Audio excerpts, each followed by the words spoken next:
Are you a woman in tech? Have you ever felt like a fraud at work? In 1978, psychologists Clance and Imez discovered the phenomenon of high-achieving women doubting their own abilities.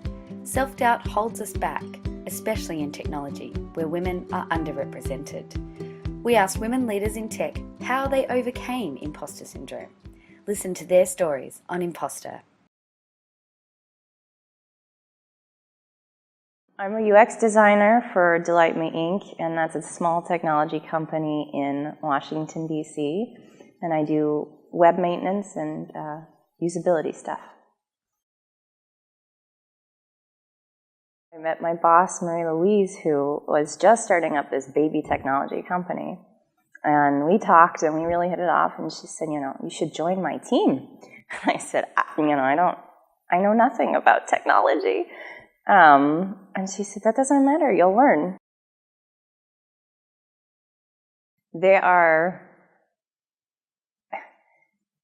terrifying for me. I'm not a networker by nature, it's not my style.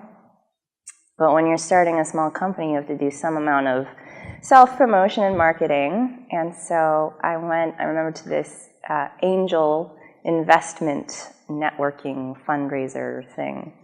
And it was very posh, very swanky. The room was filled with loud, young men who were all wearing skinny jeans and these big, thick-rimmed glasses, and a lot of them had really bushy beards.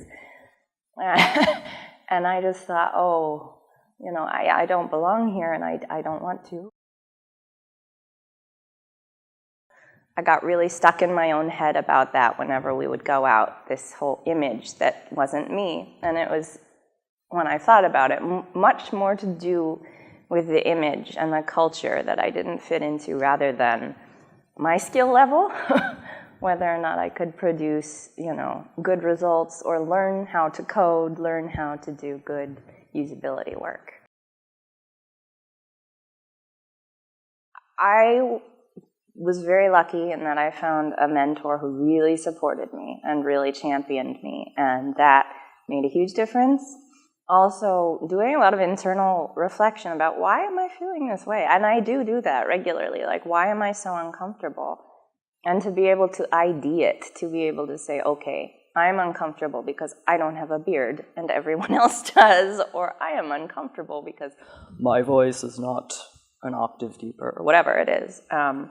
That's why I'm uncomfortable. Okay, good to know, set it aside, like let's engage with the moment and what's actually worthwhile. I found a great mentor who really pushed me beyond what I was comfortable with. And I always, I try to surround myself with people I admire who push me in different ways. And it's just about, for me, focusing on a specific project. If I know what the specific project is, I know I can do the work. There's no doubt in my mind about that.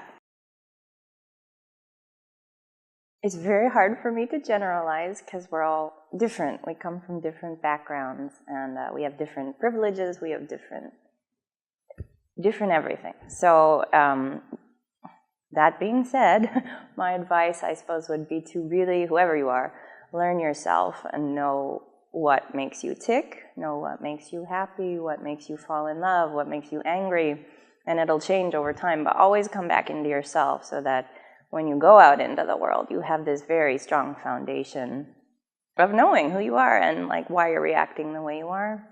Because I think when you're overwhelmed by an emotion you can't identify, it gets even bigger, and you get so in your head that you can't focus on what's more important.